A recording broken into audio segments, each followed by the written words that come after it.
ఒకసారి short discussion ఇచ్చి దాని మీద ప్రభుత్వం రిప్లై చెప్పిన తర్వాత మంత్రి గారి స్టేట్మెంట్ కి రిలవెన్స్ అనేది ఇంకేం ఉండదు అధ్యక్ష. ఒక చారిత్రాత్మక తప్పిదానికి ప్రొసీజరల్ గా ఈ సభ వేదిక కాకూడదు అనేటువంటిది తమరి దృష్టిలో పెడుతున్నాను సార్. మీరు స్టేట్మెంట్ అలౌ చేయండి, మంత్రి గారు 5 నిమిషాలు 10 నిమిషాలు చదువుతారు. బ్యాడ్ ప్రెసిడెంట్స్ ఈ రోజు ఈ సభలో ఎందుకు వెళ్ళాలి అనేటువంటి ఒక సదుద్దేశంతో మీ ముందు పెడుతున్నాను సార్. మంత్రి గారు ఇదొక బ్యాడ్ థింగ్ అని చెప్పారు, దాన్ని నేను కండెమ్ చేస్తున్నాను. ప్రెసిడెంట్స్ అంటున్నారు, కాదు.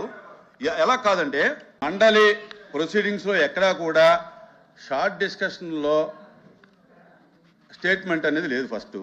రెండోది ఏంటంటే ఒకే రోజు ఒకే సబ్జెక్టు షార్ట్ డిస్కషన్ లో ఉండగా దాని మీద స్టేట్మెంట్ అనేది మీరు చెప్పినటువంటి చరిత్ర ఏదైతే ఉందో ఆ మండల చరిత్రలో కూడా ఎక్కడ లేదు.